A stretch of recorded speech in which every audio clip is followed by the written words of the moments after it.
Hi നമസ്കാരം, എല്ലാവർക്കും ക്ലാസ്സിലേക്ക് സ്വാഗതം. ബിൽഡിംഗ് മെറ്റീരിയൽസ് ആൻഡ് കൺസ്ട്രക്ഷൻ എന്ന ഭാഗമാണ് നമ്മളിന്ന് ഡിസ്കസ് ചെയ്യാൻ പോകുന്നത്. ബിൽഡിംഗ് മെറ്റീരിയൽസിൽ തന്നെ ആദ്യമായിട്ട് നമ്മൾ ഡിസ്കസ് ചെയ്യുന്നത് സ്റ്റോണിനെ കുറിച്ചാണ്. സ്റ്റോണിൻ്റെ ക്ലാസിഫിക്കേഷനാണ് ഇന്നത്തെ ക്ലാസ്സിൽ ഞാനിവിടെ എക്സ്പ്ലെയിൻ ചെയ്യുന്നത്.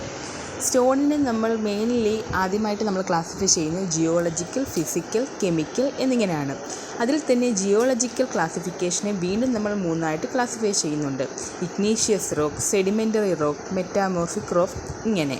അതുപോലെ തന്നെ വീണ്ടും ഇഗ്നീഷ്യസ് റോക്കിനെ വീണ്ടും നമ്മൾ മൂന്നായിട്ട് ക്ലാസിഫൈ ചെയ്യുന്നുണ്ട്.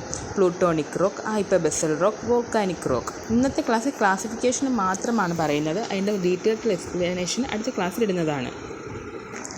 അടുത്തതായിട്ട് ഇഗ്നീഷ്യസ് കഴിഞ്ഞിട്ട് ജിയോളജിക്കൽ ക്ലാസിഫിക്കേഷനിൽ വരുന്നതാണ് സെഡിമെൻ്ററി റോക്സ്. സെഡിമെൻ്ററി റോക്സിന് വീണ്ടും നമുക്ക് നാല് ക്ലാസിഫിക്കേഷനായിട്ട് 4 ടൈപ്സ് പറയാൻ പറ്റും. സെഡിമെൻ്ററി റോക്സിൽ റെസിഡ്യൂവൽ ഡെപ്പോസിറ്റ് എന്നും, sedimentary deposit, chemical and organic deposit എന്നും. അടുത്ത ജിയോളജിക്കൽ ക്ലാസിഫിക്കേഷൻ വരുന്നതാണ് മെറ്റാമോർഫിക് റോക്ക്. മെറ്റാമോർഫിക് റോക്കിലും 4 ടൈപ്സ് വീണ്ടും നമുക്ക് പറയാൻ പറ്റും. Thermal, cataclastic, dynamo thermal and plutonic metamorphism. ഇങ്ങനെയാണ് ഇതിൻ്റെ ക്ലാസിഫിക്കേഷൻസ് വരുന്നത്.